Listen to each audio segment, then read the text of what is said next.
Okay, Year 12, let's start our new chapter on organic acids and bases.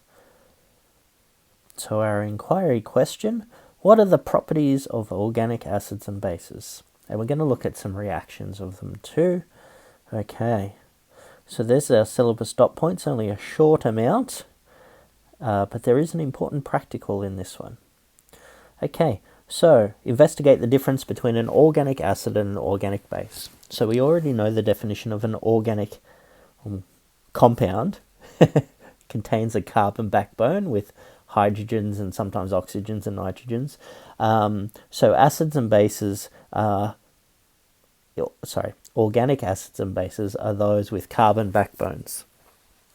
Okay, so our most common organic acid we already know is our carboxylic acid.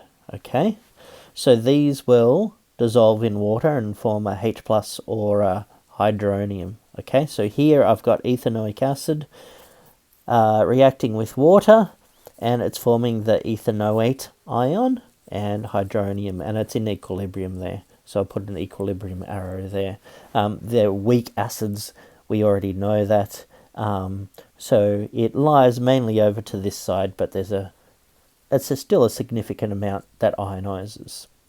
Okay, so here's some other examples of carboxylic acids. Okay, we've got the most simplest, methanoic acid, 1 carbon in the backbone, and then I've gone all the way up to decanoic acid, so 10 carbons. Well, I put in here a double carboxylic acid, or the most simple double that you can do, ethanoic acid. Its old name is oxalic acid. You may come across that some places. What have we got here? We have butendioic acid. So we've got 2 carboxylic acids here and a double bond in between. Old name is fumaric acid. And then I've got butendioic acid, succinic acid. Okay, so it's also a dioic acid. Okay, citric acid. Look at these 3 carboxylic acid functional groups. And then benzoic acid, 1 off a benzene.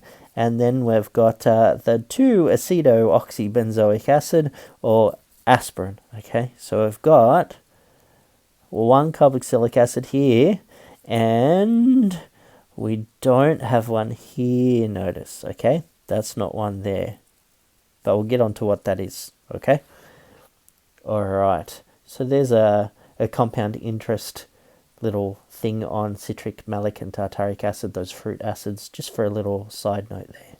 And remember, with these, you don't have to remember all those complex structures. It's just to give you appreciation of the variety of carboxylic acids.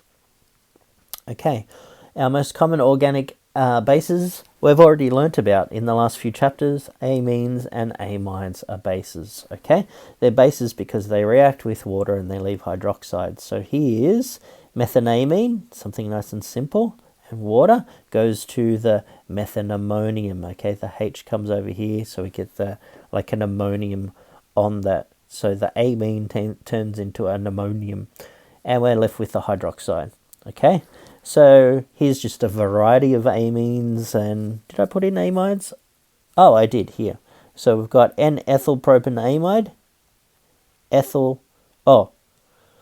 propanamide, and there's the ethyl branch there off the end.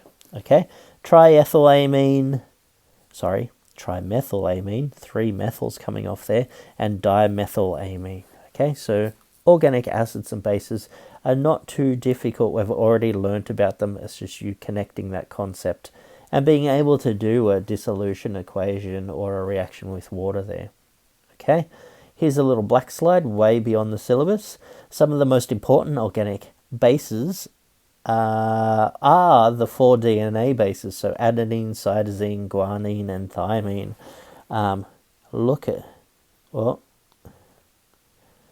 Look at these amine groups. Okay, amine groups. All right, so they all come together to make our DNA. So that's for the biology people out there. Okay, so amino acids, I thought I'd add this in here, are both organic acids and organic bases in the same molecule. So they can contain an amine group, which is a weak base, and somewhere else on the molecule, a carboxylic acid functional group, which is a weak acid. What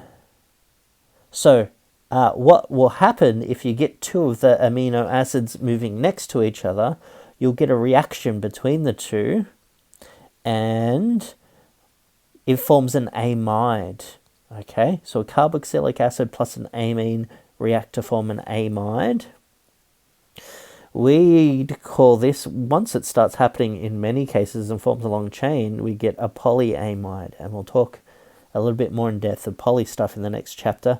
Biologists, you may recognize this as a polypeptide, or the amide bond being called a peptide bond.